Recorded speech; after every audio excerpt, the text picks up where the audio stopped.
Good morning, 7th class. This is your English grammar class. I hope you are safe at your places. So, students, today we are going to start with chapter 10 verbs modals. Modals की बात कर रहे हैं. Modals कौन कौन से होते हैं? Will और would, shall और should, can और could, may, might, must, ought, need, dare. ये जो सारे होते हैं ये modals होते हैं. अब ये मॉडल्स किस किस मैनर में यूज़ होते हैं? या तो हम किसी को एडवाइस कर रहे हो, किसी को एबिलिटी या कैपेसिटी, किसी को डिफाइन कर रहे हो कि भी ये तुम्हारी कैपेसिटी है, यानी कि कैन और कुड, कि तुम ये काम कर सकते हो, यू कैन डू इट. तो हम किसी की एबिलिटी या कैपेसिटी को बता रहे हैं. प्रोबेबिलिटी या पॉसिबिलिटी, माइट भी हो सकता है कि आज बारिश हो, तो ये पॉसिबिलिटी है. कंपल्शन, ये तुम्हें करना ही करना चाहिए. ठीक है, तो इसका मतलब है कंपल्शन, वो कह रहा है. ठीक है, यू मस्ट को हम ज़्यादातर कंपल्शन में यूज़ करते हैं. ड्यूटी, ये तुम्हारी ड्यूटी है, यू शुड डू इट. ठीक है, तो ये ड्यूटी हमें बताते हैं. डेलीगेशन के लिए मैनर में रिक्वेस्ट, हम जब रिक्वेस्ट कहते हैं मे आई, क्या मैं ये कर सकता हूँ, माइट. ठीक है, तो ये मे जो है ये रिक्वेस्ट में होता है. विश कि भाई ये मेरी ख्वाहिश है कि तुम्हें ये काम करना चाहिए. परमिशन, अगर हम किसी की रिक्वेस्ट मांग रहे हैं, किसी से रिक्वेस्ट मांग रहे हैं, परमिशन, कैन आई या मे आई, तो ये क्या होती है, ये सारी परमिशंस होती हैं. तो यानी कि ये हमेशा first form of the verb के साथ यूज़ होता है. मॉडल्स हमेशा याद रखना, ये हमेशा first form of the verb के साथ यूज़ होता है. परमिशन, मे, कैन, कुड, ये हम सब परमिशन के लिए यूज़ करते हैं. और जैसे कि और भी एबिलिटी, अगर हम एबिलिटी की बात कर रहे हैं तो can, could, be able to, he be able to do it. ठीक है, पॉसिबिलिटी की बात कर रहे हैं, मे, माइट, कुड, ये सब पॉसिबिलिटीज बताता है. मे, माइट, कुड. सजेशन या एडवाइस अगर हम कर रहे हैं, या ड्यूटी, तो शुड या ought to. You ought to do it, मतलब ये तुम्हारी ड्यूटी है. अगर हम किसी को प्रॉमिस, विलिंगनेस, डिटर्मिनेशन कर रहे हैं तो विल और शैल. मस्ट, हैव टू, ये हम कब करते हैं, जब स्पीकर की कोई डिज़ायर होती है, ये उसकी एक विश होती है कि तुम्हें ये काम करना चाहिए, यानी कि you have to do it या you must do it. Need not कब करते हैं, जब कोई कंपल्शन या नेसेसिटी करते हैं, यानी he need not go to the doctor, कि मतलब उसको डॉक्टर को के पास जाने की कोई ज़रूरत नहीं है. तो ये सब तब यूज़ होता है. अब चैप्टर 11 पे आते हैं, verbs non finite forms. Non finite forms में फाइनाइट फॉर्म्स होते हैं जबकि वर्ब्स जो हैं वो किसी नंबर या पर्सन या सब्जेक्ट के पर्सन या नंबर पर लिमिटेड नहीं होते, वो होते हैं फाइनाइट वर्ब्स. नॉन फाइनाइट जो हैं वो 3 टाइप्स के होते हैं, इन्फिनेटिव, पार्टिसिपल प्रेजेंट या पास्ट में से, या फिर जेरेंड. जेरेंड हमेशा आईएनजी फॉर्म यूज होता है. अब इन्फिनेटिव में क्या होता है, टू, यानी I like to sing, I like to sing, I like to swim, ये क्या होते हैं, ये सारे इन्फिनेटिव्स होते हैं. और मॉडल जो मॉडल ऑक्सिलरीज हैं वो भी इसमें यूज होते हैं, जैसे शुड, मस्ट, कैन, विल, ये सब क्या है, ये मॉडल ऑक्सिलरीज हैं. कौन कौन सी, shall, will, do, does, did, can, could, may, might, must, ये सब जो हैं मॉडल ऑक्सिलरीज हैं. और फिर उसके बाद आता है infinitive with the adverbs to.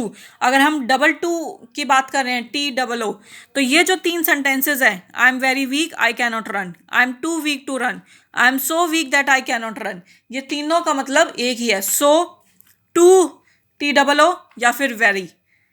तो अगर हम बोलते हैं I am very thin, I am very weak, I am very fat, I am too fat, तो इसका मतलब एक ही है. TOO या वेरी या सो, इसका मतलब एक ही आता है. पार्टिसिपल जो होता है वो कब होता है, जो कैरेक्टरिस्टिक्स बताता है वर्ब की एडजेक्टिव के फॉर्म में. एडजेक्टिव के फॉर्म में जब भी वो कैरेक्टरिस्टिक्स बताता है वर्ब की, तो उसको हम पार्टिसिपल कहते हैं. अब अगर हम बात करते हैं प्रेजेंट पार्टिसिपल, तो वो आईएनजी फॉर्म में हमेशा ख़त्म होगा. I saw a hunter killing a lion, मैंने एक हंटर को देखा कि वो लायन को मार रहा था, यानी आईएनजी फॉर्म. पास्ट पार्टिसिपल की बात करेंगे तो ये हमेशा third form of the verb की बात करेगा. Present participle ING form, past participle यानी कि third form of the verb. यानी कि my uncle sat on a broken chair. Break, broke, broken, यानी कि third form of the verb. Perfect participle की बात करें तो इसमें हमेशा क्या होता है, हैविंग, हैविंग यूज होगा इसमें, और साथ में पास्ट पार्टिसिपल यूज होगा। Having finished my work I slept for some time, कि अपना होमवर्क खत्म करने के बाद मैं कुछ देर सोया। ठीक है, अब नेक्स्ट पढ़ लेते हैं इसमें जेरेंड। जेरेंड हमेशा जो है वो आईएनजी फॉर्म होगी, और ये वर्बल नाउन भी बोलते हैं क्योंकि ये जो है वर्ब या नाउन की फॉर्म में यूज होता है। इसकी कैरेक्टरिस्टिक्स क्या होती है, वर्ब की नाउन, जैसे कि my friend gifted me a singing bird, उस मेरे फ्रेंड ने कैसा गिफ्ट दिया मुझे, एक सिंगिंग बर्ड दिया जो सिंग करता है, यानी कि आईएनजी फॉर्म। तो ये बर्ड की जो है यानी कि नाउन, नाउन हुआ बर्ड, तो उसकी जो है करेक्टरिस्टिक बता रहा है, तो वो जेरेंड होता है, और वो हमेशा आईएनजी फॉर्म जो है यूज होता है। अब हम देखते हैं verbs active and passive voice. Active और पैसिव वॉइस में क्या होता है, एक्टिव सिंपल सेंटेंस होता है, पैसिव में क्या होता है कि हम एक्शन को ज़्यादा इंपॉर्टेंस देते हैं, और एक्टिव में हम सब्जेक्ट को जो है वो ज़्यादा इंपॉर्टेंस देते हैं, यानी कि नाउन को, सब्जेक्ट को हम ज़्यादा इंपॉर्टेंस देते हैं, और इसमें पैसिव वॉइस में हमेशा एक्शन को ज़्यादा जो है इंपॉर्टेंस देते हैं। जैसे Ram ate an apple, Ram ने एप्पल खाया, an apple was eaten by Ram, तो जो एक एप्पल है वो किसके द्वारा खाया गया, राम के द्वारा खाया गया। इस तरीके से अब हम एक्टिव और पैसिव वॉइस में करते हैं change. Ram Ravi writes a letter is written by Ravi, a letter is written by Ravi, तो यानी कि जो एक्शन हो रहा है उसको ज़्यादा इंपॉर्टेंस दी जा रही है, तो वो पैसिव फॉर्म में हो गया। अगर आई है तो वो चेंज हो जाता है पैसिव वॉइस में बाय मी, वी हो जाता है by us, you by you, he by him, she by her, it by it, they by them. ये सब लर्न कर लेना, ये सब एक्टिव में होते हैं, ये पैसिव वॉइस में होता है जब हम उसको चेंज करते हैं। प्रेजेंट इनडेफिनेट टेंस है तो उसमें क्या हो जाएगा, अगर हम एक्टिव वॉइस की बात करें तो subject plus first form of the verb plus S और E S plus object. Passive की बात करें तो ऑब्जेक्ट पहले आ जाएगा, इज आर एम आ जाएगा, plus third form of the verb आ जाएगा, प्लस बाय आ जाएगा, बाय हमने पढ़ा था, प्लस सब्जेक्ट आ जाएगा, सब्जेक्ट हमेशा लास्ट में, ऑब्जेक्ट पहले। पैसिव में हमेशा ये चेंजेस आती हैं। सिंपल पास्ट में, सिंपल पास्ट के ये एग्जांपल्स हैं। अब सेंटेंस पैटर्न पढ़ लेते हैं। Subject plus second form of the verb plus object, ये एक्टिव वॉइस में आएगा। सब्जेक्ट पहले, बीच में फॉर्म वर्ब की, और लास्ट में ऑब्जेक्ट। पैसिव वॉइस में चेंज हो जाएगा, ऑब्जेक्ट पहले आ जाएगा, वॉज वर आ जाएगा, plus third form of the verb plus by plus subject. Passive में हमेशा third form of the verb आता है, प्लस बाय आ जाएगा हमेशा, और सब्जेक्ट लास्ट में आएगा।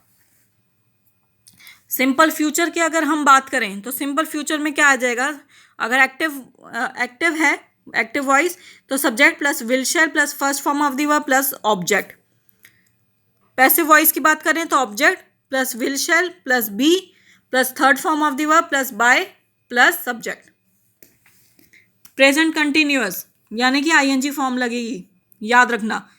Active voice subject is are am plus first form of the verb plus ING plus object. Passive voice की बात करें, ऑब्जेक्ट पहले, इज आर एम आ जाएगा, प्लस बीइंग आ जाएगा, BEING, third form of the verb, क्योंकि पैसिव वॉइस है, बाय हमेशा आएगा, सब्जेक्ट लास्ट में। पास्ट कंटिन्यूअस की बात करें तो पास्ट कंटिन्यूअस में क्या चेंजेस आएंगे, subject plus was were plus verb with ING। अब यहाँ पे वर्ब जो है वो ING फॉर्म में आ जाएगा, plus object. Passive voice object पहले, वॉज वर, बीइंग आ जाएगा, third form of the verb आ जाएगा, बाय आ जाएगा, प्लस सब्जेक्ट। फ्यूचर कंटिन्यूअस में हमेशा याद रखना पैसिव वॉइस में चेंज नहीं होता। फ्यूचर कंटिन्यूअस जो है वो पैसिव वॉइस में कभी चेंज नहीं होता, वो सेम रहता है। अगर प्रेजेंट कंटिन्यूअस की बात प्रेजेंट परफेक्ट की बात करें तो subject plus has have plus third form of the verb plus object. Third form of the verb perfect है, हैज़ और हैव आएगा, और ऑब्जेक्ट लास्ट में आएगा। पैसिव वॉइस में ऑब्जेक्ट पहले, हैज़ और हैव प्लस बीन आएगा, plus third form of the verb plus by plus subject, ये आ जाएगा। पास्ट परफेक्ट की बात करें तो इसमें एक्टिव वॉइस में अगर हम चेंज करेंगे सब्जेक्ट हैड आएगा, क्योंकि पास्ट परफेक्ट है, पास्ट तो हैड आएगा, third form of the verb plus object. Passive voice object पहले आ जाएगा, हैड बीन आ जाएगा, third form of the verb plus by plus subject. Future perfect की बात करें तो ये सब जो है सब्जेक्ट पैटर्न्स याद करना पैसिव वॉइस में चेंज करने के लिए बहुत यूजफुल होगा। एक्टिव वॉइस की बात करें तो subject plus will have plus shall have plus third form of the verb plus subject. Sorry, यहाँ पे सब्जेक्ट नहीं आएगा, यहाँ पे ऑब्जेक्ट आएगा, ये मिस प्रिंटिंग है, यहाँ पे ऑब्जेक्ट आएगा। पैसिव वॉइस की बात करें ऑब्जेक्ट पहले विल हैव शैल हैव आएगा plus been plus third form of the verb plus by plus subject. ठीक है। परफेक्ट कंटिन्यूअस टेंस की बात करेंगे आईएनजी फॉर्म आएगा, ये याद रखना। और कौन कौन से आ जाएंगे, ऑक्सिलरीज की बात करें model auxiliaries subject plus auxiliary, first form of the main verb plus object, object पहले ऑक्सिलरी बीच में, फिर उसके बाद बी आ जाएगा, third form of the verb plus by plus subject, ये सब आ जाएगा। So that's all for today students, thank you.